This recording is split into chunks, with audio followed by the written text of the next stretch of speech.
Oke guys, kenapa sih Imlek itu identik dengan warna merah? Bahkan lampion dan kayak bendera-bendera itu lah, lampion dan hiasan-hiasan. Karena konon itu pada zaman dulu gitu ya, ini kepercayaan orang Hong Kong gitu ya. Ada anak kecil biasa anak kecil itu kalau hari raya itu pakai pakaian baru gitu ya, kelambi anyar. Itu sama juga lah seperti kayak di Indonesia itu Lebaran. Nah, anak itu memakai baju merah gitu ya. Terus pada waktu itu kayaknya kayak ada hantu gitu ya. Maksudnya di hari raya itu ada hantu ya, pokoknya ada hantu jahat gitu. Nah, di saat hantu jahat itu ingin memakan anak itu, hantunya itu suka sekali sama anak-anak gitu ya. Ya sama anak-anak dan juga pokoknya itu hantu jahat itu artinya merusak. Nah, ketika melihat anak-anak itu main petasan dan anak-anak itu memakai baju merah, itu tiba-tiba hantunya itu kan kayak naga itu ya, maksudnya hantunya itu besar panjang kayak naga itu ingin memakan anak-anak itu, karena anak-anak itu pada main petasan, terus ada yang warna merah, ada bajunya itu warnanya merah, jadi naga itu jadi takut, hantu naga itu jadi takut, akhirnya menghilang. Nah, makanya terus menjadi kepercayaan kalau Imlek itu memakai baju merah biar aman, biar selamat, biar gak diganggu hantu gitu. Dan juga itu menghidupkan petasan itu artinya itu mengusir setan. Petasan itu untuk mengusir setan, karena semakin banyak petasan dihidupkan, semakin banyak itu kembang api juga, itu jadi setan-setan itu takut, jadi keberuntungan akan selalu datang. Nah, itu kepercayaan mereka itu seperti itu. Jadi warna merah itu keberuntungan dan juga menolak bala, itu intinya ya. Dan juga kalau petasan itu mengusir setan itu takut sama api, takut sama petasan. Nah, selain itu juga mereka itu kuaci, pasti hidangannya itu pasti ada kuaci. Kenapa? Kuaci itu kalau makan kuaci itu kan harus sabar, harus telaten. Nah, itu menggambarkan kalau orang Cina itu telaten dan sabar untuk mencapai setiap kesuksesan gitu, katanya itu mereka seperti itu. Dan juga jeruk gitu ya, jeruk ini juga keberuntungan ya, keberuntungan, keindahan gitu ya.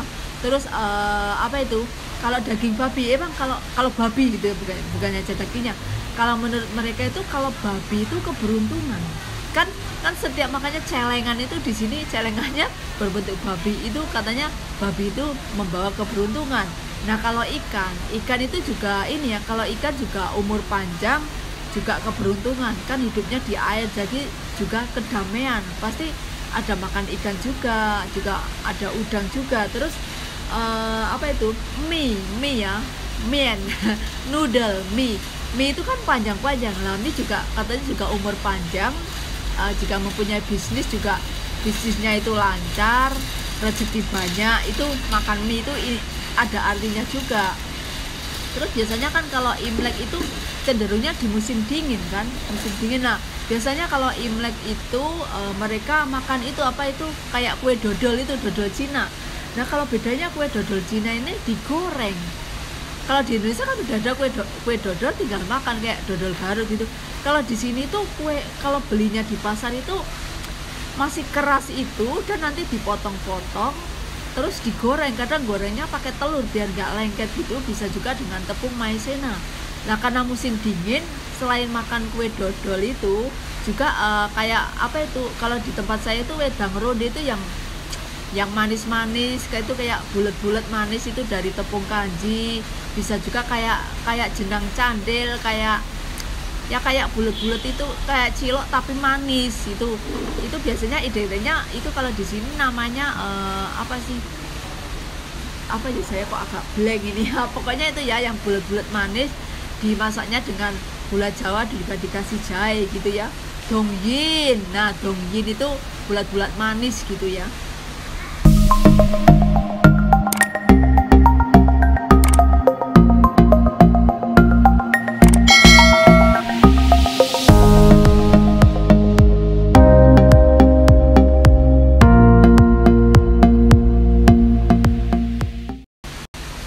Halo guys, assalamualaikum warahmatullahi wabarakatuh. Oke guys, nah sebentar lagi itu kan Imlek.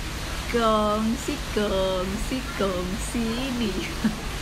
Nah ini guys, ini adalah beberapa mitos atau fakta kayaknya itulah ini biar kamu mendapatkan angpau banyak gitu ya. Nah nggak tahu ini maksudnya terbukti atau enggak, itu kan juga tidak semua majikan Hongkong itu semua tidak kaya.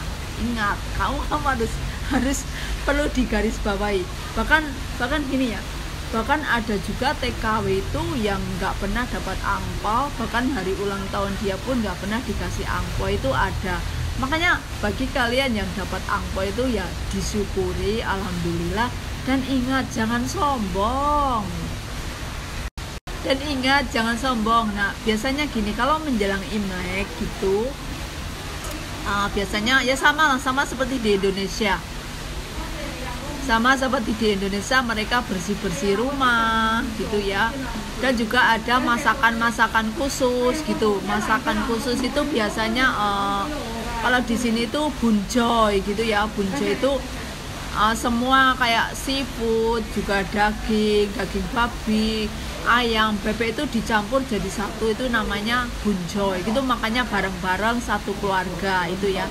Dan kalau biasanya itu rumahnya juga dihias itu, karena di sini juga ada hiasan-hiasan. Kalau di Indonesia itu kan kalau lebaran identik dengan ketupat gitu ya. Nah kalau di sini itu merah-merah itu ya, pokoknya intinya selamat datang, semoga diberkahi, semoga umur panjang, intinya itulah ya. Nah makanannya pasti makan mie, pokoknya makan seafood gitu ya, udang ya, babi dalam satu mangkok besar. Terus kalau itu ada artinya itu, kalau babi emang keberuntungan, kalau warna merah juga keberuntungan, tolak balak, kembang api juga tolak balak, kayak petasan gitu. Nah selain itu mereka juga mandi dengan air jeruk gitu, katanya biar good luck lah intinya gitu. Terus makanannya itu kalau kue-kuenya itu ya jarang ada kue sih, biasanya kuaci ya, ada sih permen gitu ada, enggak, tapi beda dengan di Indonesia banget gitulah kalau di sini. Nah kalau masalah bersih gitu juga sama. Terus kumpul bareng keluarga itu ya, misalnya antara saudara itu pada pulang kampung itu pasti. Terus itu ya kalau tradisi angpau sih mereka suka ya pasti ya. Biasanya kalau antara saudara itu beda angpaunya loh di sini loh, nggak sama. Misalnya yang dikasih ke CC TKW, yang dikasih ke CC-nya majikannya, keluarga majikan, kakak saudaranya itu beda sama yang dikasih CC itu, pasti beda, nggak sama. Terus kenapa biasanya angpau itu juga identik dua gitu ya, kadang dua, kadang satu, itu pribadi masing-masing. Kebanyakan kalau dua ya terserah sih, dua juga boleh, satu kalau isinya banyak juga boleh. Dan biasanya yang harus ngasih angpau itu orang yang sudah menikah. Kalau masih single itu nggak berhak ngasih angpau. Kalau masih single malah dapat angpau gitu, kebanyakan seperti itu. Terus biasanya kalau di hari Imlek pertama hingga kedua, ketiga itu jangan ngepel, jangan nyapu. Itu katanya nanti kamu nggak bakalan dapat angpau, nggak bakalan dapat uang banyak. Nah nanti kalau udah Imlek hari raya ketiga baru boleh nyapu gitu ya, baru boleh buang sampah gitu. Biasanya kalau di majikan saya itu seperti itu gitu ya, ya tinggal ikutin aja. Terus biasanya buka angpaunya itu nanti setelah lebaran selesai.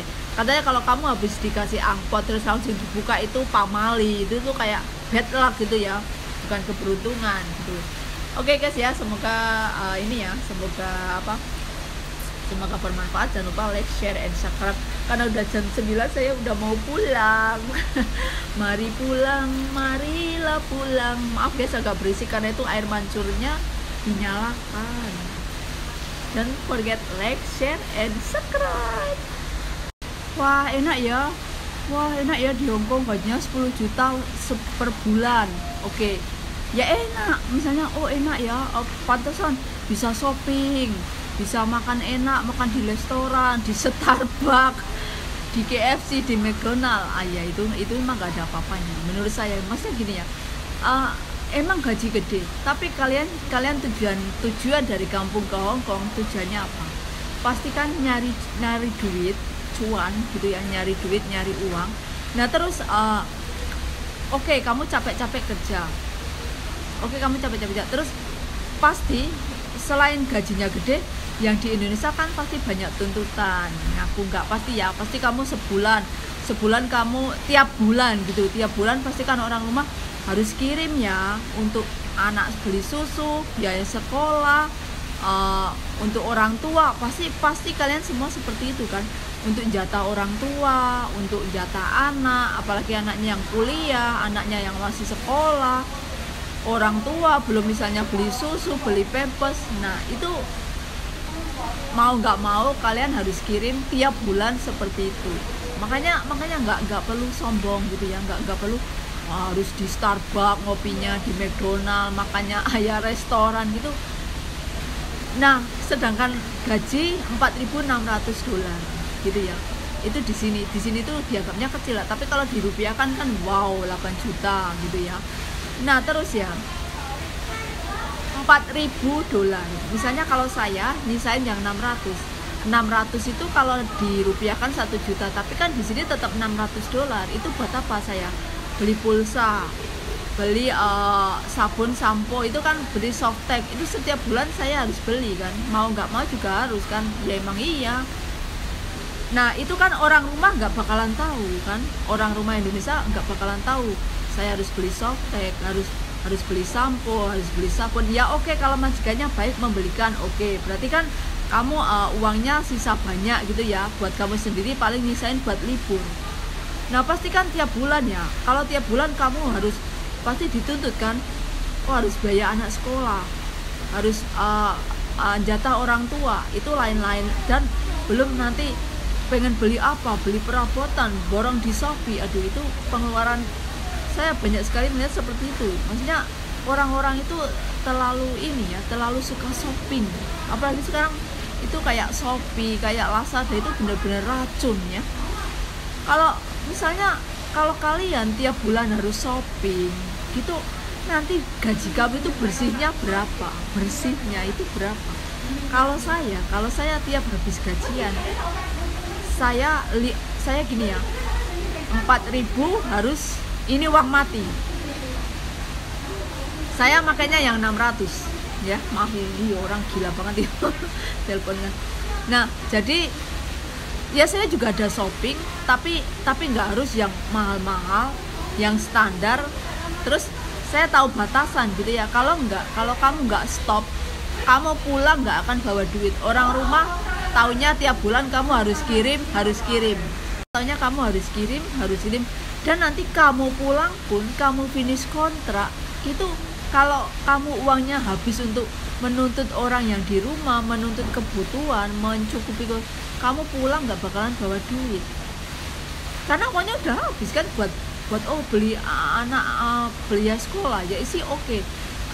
Beli apa itu, beli makan tiap hari, bayar listrik, jatah orang tua.